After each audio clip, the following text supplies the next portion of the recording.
Hi, I'm Mark Peter Hughes, author of Lemonade Mouth, and you're tuning into Wzra TV.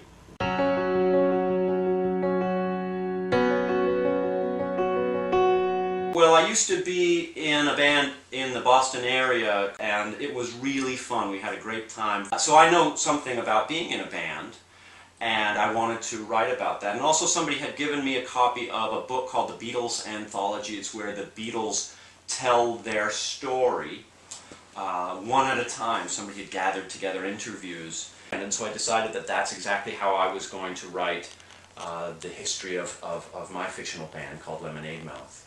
Comes a breakthrough, here comes a day, here comes the moment that you gotta go. One day I was at home and the phone rang, and it was a producer named Deborah Martin Chase. She said, I love the book, and even though there isn't a deal in place at this point, I'm going to make this into a movie. And of course I was thrilled. It did take several years, but obviously she really did mean what she said, because here we are.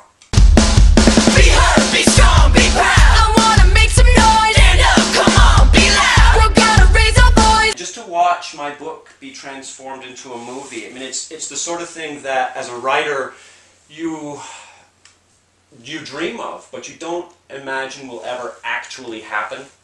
What perhaps surprises me the most about the movie is how little they changed. The characters are in place, and they're my characters. The plot is in place, it's mine, it's my story, and I'm thrilled by that. In the book, the band plays sort of more off-center instruments. For example, Stella plays the electric ukulele. The music that they've created for the movie is fantastic. I love it.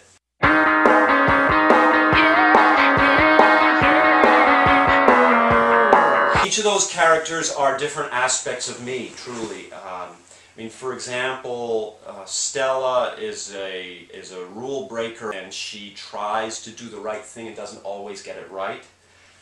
And that's me.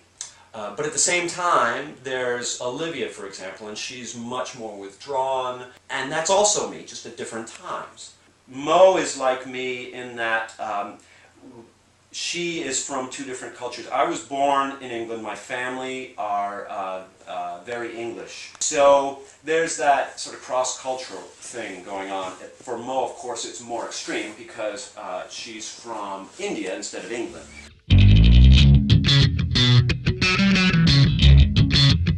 I am working on a sequel. I'm not going to give away more than that. Listen up.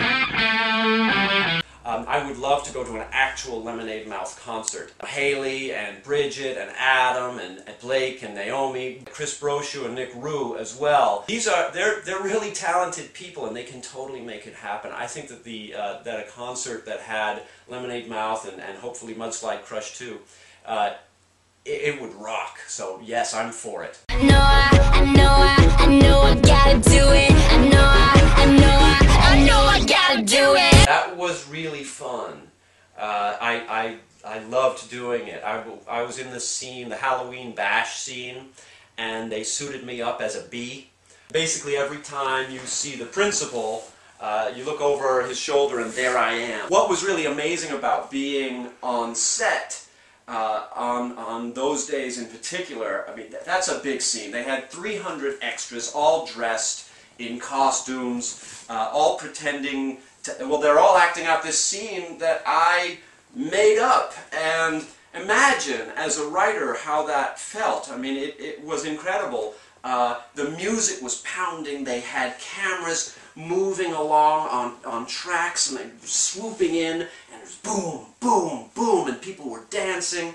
And then these 5 kids come out acting as the characters from Lemonade Mouth. They come out on screen, and then Hayley Kiyoko comes out.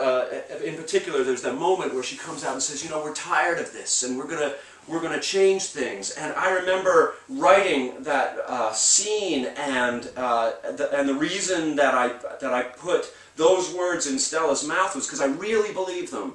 I really think it's the things that she was saying up there are important. And so I'd be lying if I didn't say that it was a moment where I had a frog in my throat. It was really an emotional moment. In fact, my wife was there, and she burst into tears. So it was incredible.